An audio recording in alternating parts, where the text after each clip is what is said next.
Kako vam bo marketing vaših klasičnih ali pa online programov šel lažje?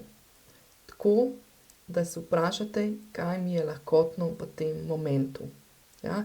Kako mi je lahkotno, oziroma kaj je tisto, kar mi je zdaj po domače na easy narediti v tem momentu za promocijo mojega programa.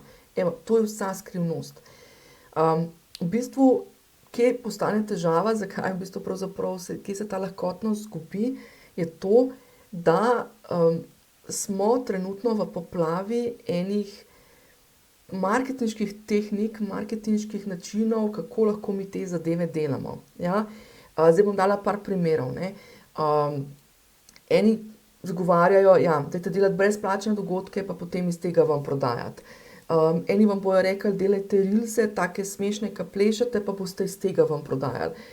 Tretji vam bo rekel, dajte, ne vem, delati maso, ne vem, sploh česa, sploh nimam več idej, kaj pravzaprav lahko vse naredimo, ne. Skratka, mi v tem današnjem svetu imamo poplavo enih tehnik in načinov, kako lahko mi promoviramo naše programe.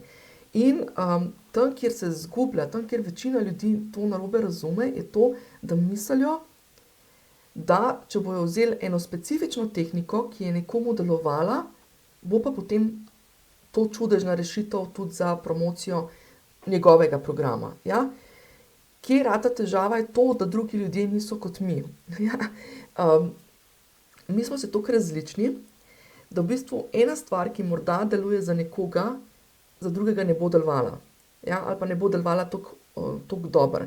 Jaz sem vam lahko primer pred skoraj davnimi leti, ko sem se začela izobraževati bolj tudi tako, bom rekla, malo za drugačen marketing in te zadeve, je moja takratna mentorica delala ful Facebook live. Takrat je Facebook live glih ven prišel, in je res favoriziral, ne, če si šel live, če si šel v živo, si imel res, mislim, tako jaz, ke sem to naredila, imela sem mogoče 100 sledilcev, pa je bilo v eni uri 400 ogledov, ne od teh sledilcev, ne. Skratka, če pa gremo danes live, ne, pa vemo, da komaj še kaj dosežemo.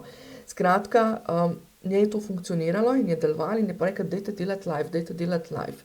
In jaz sem seveda šla delati live, dala sem si cilj, da bom 30 dni šla v živo, vsak dan, promocija mojega programa, na kar se mi drugi dan zgodi, in običajno je to tako, ne, takrat nas potem tamle nekje v vesolju ali pa kdorkoli že malo potestira, koliko smo mi res resni, ne.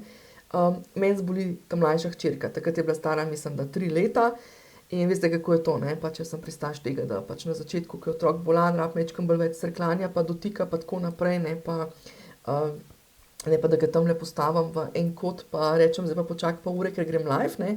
Skratka, tisti moj live je tam nekje 3., 4. dan propadel in sem šla potem pač v to varianto, da sem posnela pa tako naprej, no. Skratka, pač na majčkeno drugačen način, ampak ravno to je tukaj ključno. Pogledamo, kaj deluje za nas. Ni ena marketinška tehnika, ni en format, ki bi ustrezal vsem. Nekdo, ke dela, ne vem, podcaste, recimo so ljudje v branži, ke delajo podcaste redno, po 1 do 2 podcasta na teden redno že, ne vem, več let. Ja, in celo po možnosti v živo.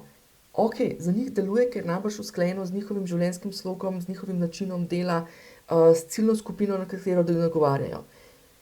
Meni morda to ne ustreza. Prvič zato, ker mogoče ne vem, se ne morem zavezati, da bom to počela, drugič moja ciljna skupina totalno preobremenjena že z vsemi zadevami, enih 30 do 40 minutni ali pa še več dolgi podcasti sploh ne pritegnejo, ker enostavno nimajo časa stvari skonzumirati in tako naprej. Tako da, v bistvu ta obilica formatov in načinov, kako mi lahko ta marketing delamo, in pa to, v bistvu, da se vprašamo, kaj je meni v tem momentu lahkotno, je pravzaprav lahko naša dodana vrednost. Ker to tudi pomeni, da ne rabimo ves čas vsako našo prodajno kampanjo delati na isti način. Mi ne rabimo iste zadeve 5 mesecev ali pa 5 let ali pa 1 leto prodajati na isti način, ne. Ta mesec se lahko zmislimo pa rečemo, okej, bomo poskusili na tak način, drug mesec na neki drug način in tako naprej. Skratka, v osnovi, da vas pa potolažim, da zdaj ni tega toliko veliko, v osnovi imamo pa vedno samo 2 načina oziroma 2 formata. ali promoviramo zadeve, sploh ko gre za online biznis, pisno ali pa preko video oblike. To je to. Znotraj tega je pa čista kreativa, kaj se mi odločimo, na kakšen način pisno, na kakšen način video obliko in tako naprej. Tako da, evo, v marketinškem akcijskem partnerju oziroma v spletnem mapu, ki je tudi kratica Marketing A za avtorje P programov, sem šla ravno zaradi tega v majčkeno drugačen način tega marketinga. Ne peljem vas v ta sistem, da rečem, ok, zdaj moraš pa to delati na tak pa tak način, ali pa to kampanjo moraš speljati na tak pa tak način in to delaš non-stop isto, ampak vas peljem v to, da znate razmisliti pred vsako kampanjo, glede na vaše tudi življenjsko obdobje oziroma tudi glede na mogoče celoletni čas, v katerem smo, da razmislite, ok, kaj je trenutno meni lahkotno, da naredim, kaj je trenutno dostopno za moje potencialne stranke, to se pravi, tudi na stranke treba pogledati, ne, mislim, da so neke zadeve tudi z njimi usklajene in s katerim formatom bom to najlažje naredil. Tako, upam, da vam je bil tale nasvet všeč. Če so vam takle moji nasveti in pogledi všeč, ne pozabiti povšečkati oziroma se naročiti na kanal, kjerkoli že tole gledate.